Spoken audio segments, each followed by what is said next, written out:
Mas eu gostaria de começar por esse tema, que é um dos temas que estão no título da live, né? A normalização da extrema-direita. O fenômeno da extrema-direita, Tardelli, no mundo, né, no trumpismo, Milei, no Brasil, esse Tarcísio, que é um psicopata, na minha opinião, você me desculpa, mas o Tarcísio, ele flerta, ele me parece que é um cara que me soa muito psicopata ao ver o que a PM de São Paulo faz e validando, né, a PM de São Paulo com as frases dele, etc., entregando Sabesp e tudo mais, e a Le Pen, eu ia falar na Argentina de novo, a Le Pen na França, que é uma política da extrema-direita, racista, com um histórico familiar nojento, e a mídia, ou parte da mídia brasileira, de certa forma, tentando ainda normalizar o que não se pode normalizar, tentando normalizar o que tem que ser combatido de todas as formas. Não há civilização na extrema-direita, não há civilidade na extrema-direita. E quando você tem uma mídia que entende que tem um bolsonarismo moderado, ou entende que pode, de qualquer forma, normalizar um nazifascismo francês, a gente está num buraco enorme como sociedade e como cidadãos. Roberto Tardelli, a palavra está contigo. Meu querido, minha querida, eu penso, Thalita e Fabrício, que a gente está vivendo um momento em que nós temos que voltar a lutar por algo que a gente nunca imaginou que a gente fosse ter que lutar. A gente tem que lutar pela preservação do Estado laico. Nós estamos retrocedendo séculos no tempo. A extrema-direita, ela representa a morte da política. Não há política com a extrema-direita. Há uma destruição, certo? E uma imposição totalitária de valores, de tal forma que ou você concorda comigo, que sou da extrema-direita, ou eu vou te destruir. Não há possibilidade. A extrema-direita é aquele totalitarismo no sentido mais bruto, mais tenso do totalitarismo, porque é aquele que destrói transforma os adversários em inimigos e tenta destruir, desqualificar, desmoralizar aqueles que dela divergirem. O que a gente vê, e claro, acho que na Europa tem tudo a ver com os imigrantes africanos, né? A entrada dos famintos no continente europeu, que o grande continente colonizador, né? Toda a África foi colonizada pela Europa, foi expoliada pela Europa, né? Transformou o europeu naquilo que era o europeu antes da Segunda Guerra Mundial. A ponto da gente ver o partido dos franceses de verdade, né? Que tentam restaurar a Marseillaise, allons enfants de la patrie, venham os filhos da pátria. Certo?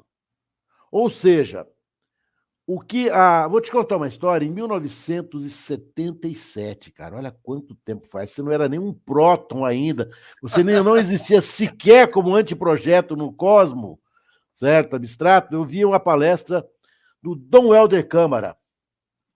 Foi a única vez que eu vi o Dom Helder Câmara na vida e fiquei fascinado por aquele homem, fascinado. Ele era baixinho, ele era franzino, ele era assim...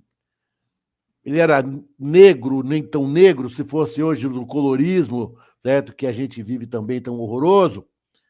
E ele dizia que jamais o confronto seria leste-oeste. Nós vivíamos o auge da Guerra Fria. O grande confronto será norte-sul. Os famintos do sul vão invadir os ricos do norte. Uhum. Não é possível que as pessoas do sul passem fome eternamente, sejam espoliadas eternamente e não reajam. É claro que isso transforma as cidades europeias todas estabilizadas, as sociedades europeias todas estabilizadas, transforma num caos. A Itália, que está ali na beira no Mediterrâneo, recebendo as primeiras levas de refugiados, foi a primeira a aderir à extrema-direita. E daí a França, certo? E também a Alemanha e todos os outros demais que veem nessa invasão uma ameaça até a pureza étnica europeia. A grande ameaça é uma ameaça racista. O medo de escurecer as seleções nacionais que estão disputando a Eurocopa hoje trazem jogadores negros que há 20 anos atrás eram impensáveis na seleção da Suíça, na seleção da Alemanha. Né? Eram seleções branquésimas. Uhum. Hoje já não são. E isso causa a muitos uma indignação, uma revolta, um medo que os fez renascer a extrema-direita. Na Inglaterra foi o Brexit. Vamos sair da comunidade europeia. E o que é mais trágico disso tudo é que esses votos da extrema-direita vêm do agronegócio. Sempre o agronegócio é o atraso mundial, onde quer que ele esteja. Mas também, e o que eu queria conversar contigo, com a Thalita, vocês são muito mais inteligentes e preparados do que eu, a juventude muito jovem. Uhum. Os votos dos adolescentes e os adultos muito jovens, na faixa dos 16 aos 22, 21 anos. Quem elegeu a extrema-direita, quem elegeu o Milei na Argentina, foi o agronegócio e foi essa juventude. Que nós, da esquerda, lutamos desesperada historicamente para que tivesse direito ao voto. Na Constituinte de 1988, o voto aos 16 anos estava praticamente derrotado.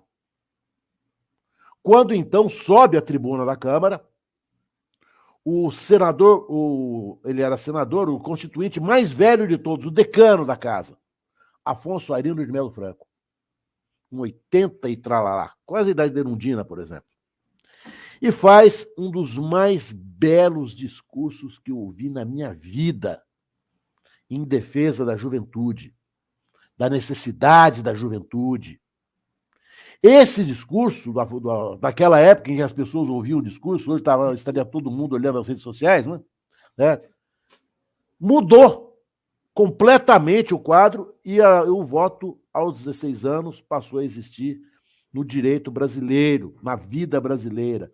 Os jovens de 16 anos adquiriram a sua carta de cidadania. Isso foi muito combatido pela direita, porque dizia-se, olha, esse aí é o exército de reserva da esquerda.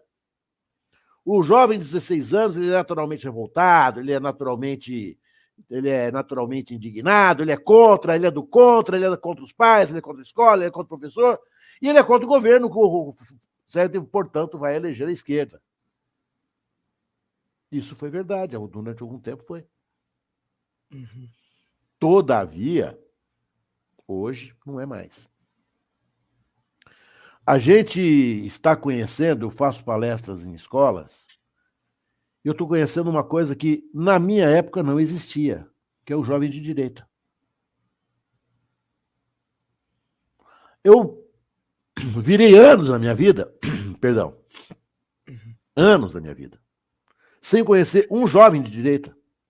Mesmo aqueles que eram de direita não se diziam de direita, eles tinham medo de assumir essa condição.